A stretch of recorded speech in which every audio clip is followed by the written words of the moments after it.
लो जी, हमारी first training की शुरुआत हो चुकी थी।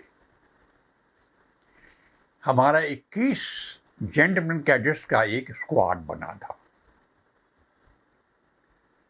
21 का क्यों? इसलिए कि हमें साइकिलें मिल गई थी चलाने के लिए। एक दूसरे स्थान से दूसरे क्लासरूम में जाने के लिए या परेड ग्राउंड में जाने के लिए साइकिलों पे चलते थे। 10 कैडेट एक तरफ, जीसी एक तरफ और 10 एक तरफ, और एक बीच में लीडर चलता था। स्क्वाड बना के हम दोनों 21 आदमी जहां भी जाते थे, क्लास में जाएं, पीटी के लिए जाएं, ड्रिल के जाएं, स्क्वाड बना के चलते थे। और ऐसे ही नहीं, जैसे कोई ऑफिसर आता हुआ नजर आता था सामने से, तो जो लीडर होता था हमारा, वो कहता था सावधान चल, और सारे जीसी एकदम चलते चलते साइकिल पर सावधान हो जाते थे, बातचीत बंद हो जाती थी। और जो ऑप्शन निकल जाता था तो लीडर कहता था बेशराम चल। हम खिलखिला के हंस पड़ते थे कि मुसीबत चली गई। और mind you, it was not a joke. अगर लीडर से गलती हो गई, उसने सावधान चल नहीं बोला, तो get down you GCs, get down. सारे साइकिलों से नीचे, लिफ्ट योर बाइक्स, साइकिल दोनों हाथों से उठा के ऊपर, दौड़ के चल। अगली वर्ड ऑफ कमांड आती थी और हम दौड़ने लगते थे। साइकिल ऊपर होती थी और दौड़ रहे होते थे। अच्छा जुलूस निकलता था। फिर जब उसको रैम आ जाता था, या okay done, get lost, then we used to get lost. अपने ठिकाने की तरफ फिर दौड़ पड़ते थे।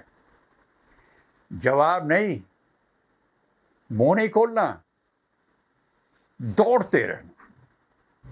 पीटी से ड्रिल, ड्रिल से पीटी, एकेडमिक्स, यहां वहां, पूरा दिन निकल जाता था। शाम को होश ही नहीं आता था जब तक कि नींद नहीं घेर लेती थी। संडे था और मैंने देखा सब लोग हैट टाई लगा, लोगों के कुछ लोग लिबर्टी पे जा रहे हैं। अब ये liberty, what a word, liberty. कभी हमने अमेरिका के बारे में, लिबर्टी के बारे में देखा था, वो जो वहां मूर्ति लगी हुई है लिबर्टी की, पर तब कोई बात समझ में नहीं आती कि लिबर्टी होती क्या है। लेकिन आए में महीना गुजर गया था, बाहर जाने के बाद नंबर ही नहीं आया, दर्शन ही नहीं हुए, और ये लोग संडे को लिबर्टी पे जा रहे थे।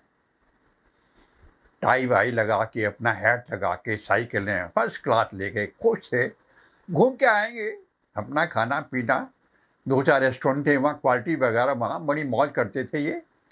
हमें तो भी जाने का मौका मिला ही नहीं था। हमारे पैरों में एक बहुत बड़ी बेड़ी पड़ी थी।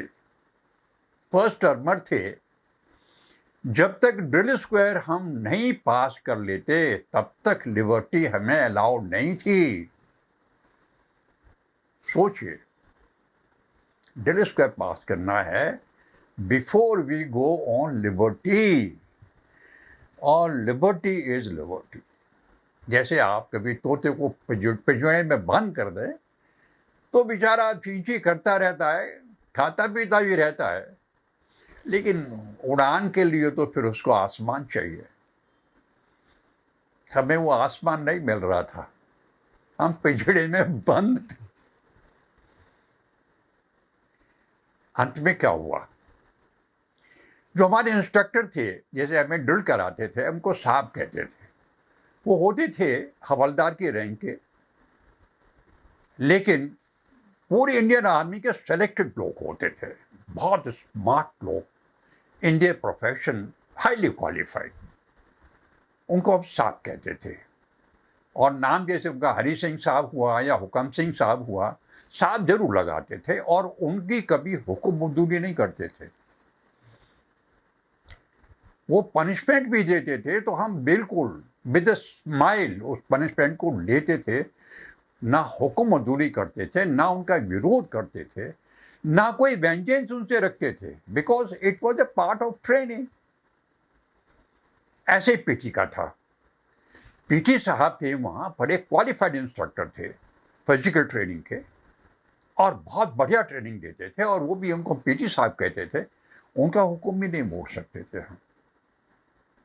एकेडमिक्स में हमें पढ़ाने के लिए कैप्टन्स थे, मेजर्स थे, एजुकेशन ब्रांच के ऑफिसर्स थे, तो उनके सामने तो वैसे भी नहीं बोल सकते थे। कुछ सीजीओज रखे हुए थे, उनका भी ये हाल था। मीन्स हमने ट्रेनिंग रिसीव करनी थी। वो हमारे गुरु थे इन ऑल रिस्पेक्ट्स। हमें उनका हर हुक्म मानना था। आई बात ड्रिल स्क्वायर की बड़ी कोशिश करते थे हर बार हम कि आपके ड्रिल स्क्वायर हमारा पास हो जाए तो लिबर्टी जाए। ले दे के अभी तक एक ही आदमी ने ड्रिल स्क्वायर पास किया था, और वो था राय गुरखा, चटक सा, छोटा, गोल बटोल, सफेद। वो पार कर गया था। पता नहीं कैसे हुकम सिंह साहब को उस पर दया आई थी, या वाकई वो ड्रिल में बहुत अच्छा था, वो पास हो गया था। हम लोग हालांकि मजाक उड़ाते थे कि उसको देख के ही उन्होंने पास कर दिया। तो वो भी थोड़ा गाली गलौज करता था फिर, पर मजाक तो उड़ाते ही थे, भी क्या करें, हम तो फेल हो रहे थे। बड़ी कोशिश के बाद एक बार उम्मीद बनी कि शायद इस बार आपके पास हो जाए। तैयारियां शुरू हुई। मानेंगे, यूनिफॉर्म, राइफल, जूते, टोपी, सब कुछ एकदम A1 चमकता हुआ होना चाहिए, स्पॉटलेस। जूते बिल्कुल शीशे की तरह चमकने चाहिए आपके। राइफल बिल्कुल साफ सुथरी, सफाई की हुई होनी चाहिए। उसकी स्लिंग पे भी आपको मेहनत करनी पड़ती थी, वो भी गंदी नहीं होनी चाहिए। That is part of the drill. दम लगा के तैयारी की थी हमने। मेरा एक जिगरी यार था मुखोपाध्याय, हम दोनों ने सोचा था कि आपके पार होके लिबर्टी चलेंगे यार, आपके पार हो जाए बस, फिर चलेंगे लिबर्टी। बड़े मने योग से उस दिन हम ड्रिल स्क्वायर गए थे। अपने अपने सबने पूजा पाठ मन में की थी। वैसे तो कोई पूजा करता नहीं था, होश ही नहीं पड़ता था वहाँ पूजा करने का, लेकिन सबको उस दिन बड़ी आंखों में उम्मीद थी कि आज हुकम सिंह साहब को किसी तरह से बना के चलो आज धक्का मारेंगे और ड्रिल स्क्वायर को पास कर देंगे आज। लो जी, चैटवुड हॉल के सामने लंबा चौड़ा ग्राउंड है इंडियन मिलिट्री एकेडमी में, उसको ड्रिल स्क्वायर कहते हैं। वहीं सारी परेड होती है, पासिंग आउट परेड भी वहीं से होती है, तो वहीं सब स्क्वाड आके अपनी ट्रेनिंग करते हैं। तो हमारे जो ड्रिल साहब थे उनका नाम था हुकम सिंह, और हम उन्हें हुकम सिंह साहब कहते थे। 6 foot plus, what A personality. वाकई अब तक मैंने स्मार्ट आदमी इतना ड्रिल साहब कोई देखा नहीं। He was so smart and very agile. Drill के अपने खुद के उनके मूवमेंट्स वॉज एक्सजेम्पलरी।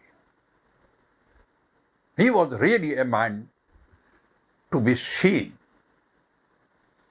लो जी, पूरा स्क्वाड खड़ा था और हुकम सिंह साहब ने ड्रिल शुरू करा दी थी।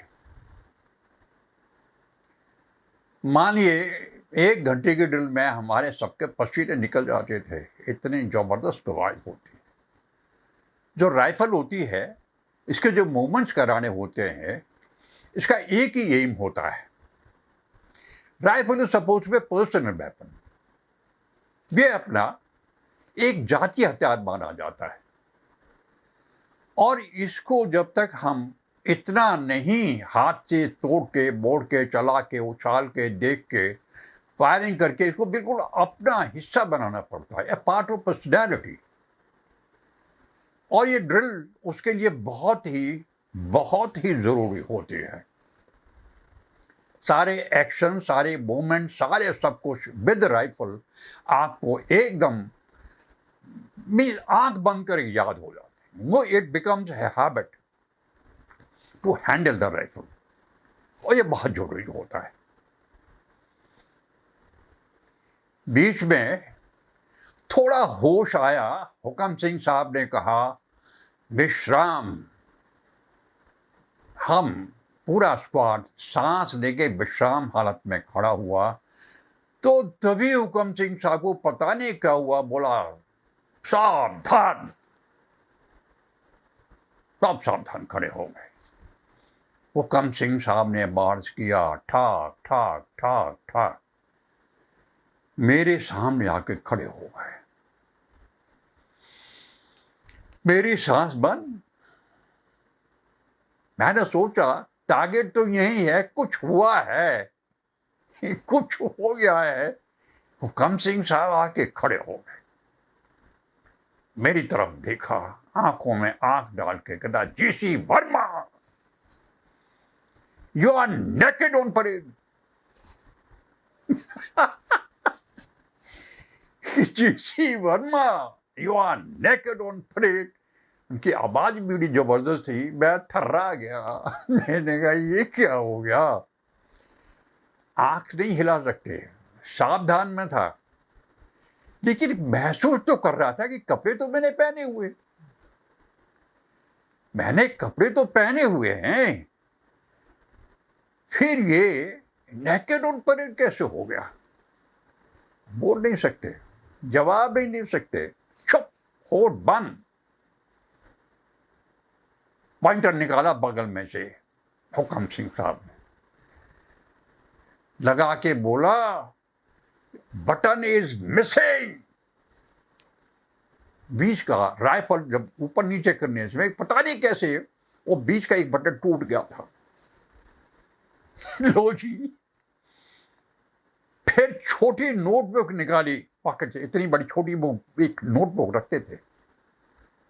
2 रेस्ट्रिक्शंस, मेरे नाम के नीचे 2 रेस्ट्रिक्शन लिख दी। विश्राम, आराम से स्क्वाड को हुक्म दे दिया, और उसके बाद में सब फेल, किसी को पास नहीं किया। उस दिन का दिन गया।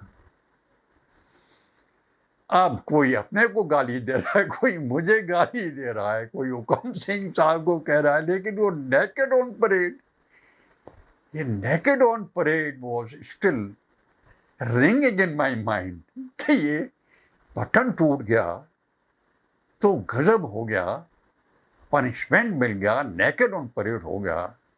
Means this is a meticulous training, a part of meticulous training. We always sulking, liberty तो भूल गए, अब फिर फिकर के अगले बार पास होंगे कि फेल होंगे। ड्रिल स्क्वायर में एक ही आदमी खुश था, राय। एक ही आदमी अभी तो खुश था जिसने ड्रिल स्क्वायर पास कर लिया था, and he was a challenge to us, Rai, और हम सब ने उसको बुरा भला भी कहा था। So, I have told you the rigorous training of IMA. ये एक ऐसा संस्थान है जो हार्ड मास के आदमी का फौलादी आदमी बना देता है। They make you फौलाद, real in sense. In real sense, they make you a फौलाद, a dauntless man. The personality of no match. आगे फिर बात करेंगे अगली बार मिलते हैं। आज के लिए इतना ही। प्रणाम।